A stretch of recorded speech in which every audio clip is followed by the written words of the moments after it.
A huge welcome to this special IoD99 and IoD Advance Bites, and we're talking about what happened 4 days ago, which was Philip Hammond's first budget in a while, and what it actually means to startup and entrepreneurs, and if it is going to be able to enable your business to scale, if the government truly is listening to what the IoD is saying to support business growth and enterprise in the UK. Now, what better person to have here than the person who wrote the IoD's productivity report, where we'll actually hear a bit of good news about the impact that had within the budget in a few minutes, but is Tej, who is the IoD's economist and is able to tell us a bit more about the insights from the budget and what the key parts were for startups and entrepreneurs and founders within it. So Tej, over to you. Yeah, sure. This was very much a holding budget. The Chancellor's has been pulled in many different directions. First of all, Theresa May announced at the party conferences that austerity is coming to an end. We then have a lot of issues around Brexit risks in the future, with negotiations going down to the wire. And also the fact that many of our members are saying that their confidence in the economy is incredibly low, and they're holding back investment. So the Chancellor had to try and appease various different elements in this budget. And what we got was some strong announcements on investment and costs, but perhaps not what we were hoping to see for SMEs in particular. Right. And you said he was trying to appease different areas, especially with Brexit coming up. Do you think the budget overall achieved that? No. So one thing we were majorly calling for was to provide SMEs in particular with grants to allow them to access the types of advice they need, regardless of what type of Brexit is going to be. Unfortunately, there was very little said about Brexit, apart from the fact that Hammond said that we might have to have more of an emergency budget in March, depending on how the negotiations turn out. And these are more sort of commonly known as the sort of Brexit planning vouchers, and something the Netherlands do, and I think Ireland possibly do as well. Absolutely. Do you think it is something the government's going to do? Or are they going to look at more sort of one-stop shop and helpline scenario instead? It looks like they're going to go towards the one-stop shop direction, which personally, and going by what our members say and our SME members say, is that the guidance so far provided by the government has not been strong enough. What businesses need is bespoke advice. They have very specific business models that I don't think a one-size-fits-all advisory service from the government can solve. Right. And in relation to the budget, we also saw things around Startup Loans Company and support for that, I think, until 2021, is that correct? Yeah, there was a number of measures for a lot of people starting up their businesses or looking to start their business. The first was the extension to the Startup Loans Company, which gives small businesses the access to loans of up to £25,000, but also, crucially, the access to the mentoring and the support alongside it.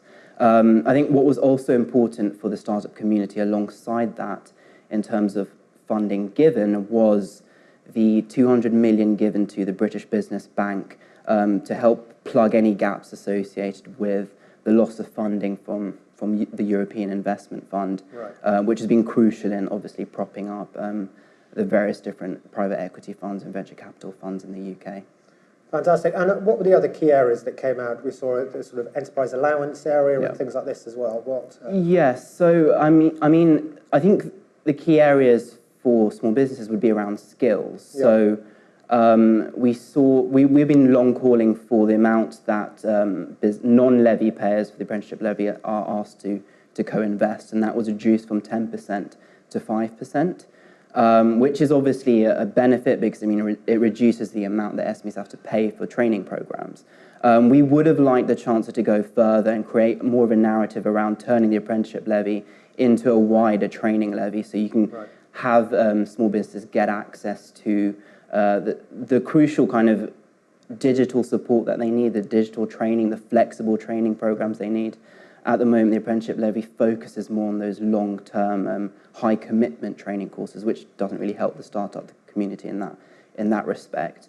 There was some positives around mentoring initiatives. We know the government pre-announced a number of policies around helping connect large businesses to large business owners to support and mentor small business owners, which is a massive positive, particularly for some of the policy ideas we had in our productivity report, which was out in the middle of October.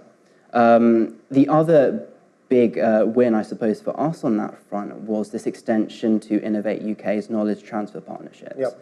So the Chancellor committed more funding to this programme, which allows SMEs to onboard a university graduate, particularly for research and development type projects. So I think that's a massive positive. Now we're hoping that he can go one step further with this and actually not just open this up to research and development projects with SMEs, but other wider projects that can help startup owners to grow their organisations. And that area was an area that was specifically picked up within your productivity report last month. Yeah. Was around the sort of time between universities and particularly SMEs, and there isn't enough engagement, so this will hopefully help plug that gap on that side. Yeah, I mean, that's the skills aspect is certainly one pillar of the productivity puzzle. The other bigger announcements that came out of this budget were around trying to incentivise investment. So we had the extension of the annual investment allowance up to 1 million, which at the moment it doesn't really help small businesses because a lot of them will fall well below that cap anyway.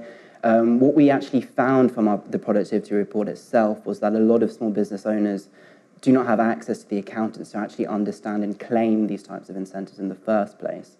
So we were actually calling for more specific incentives for things such as adopting technology into startup organizations. So we weren't too happy with that wasn't announced.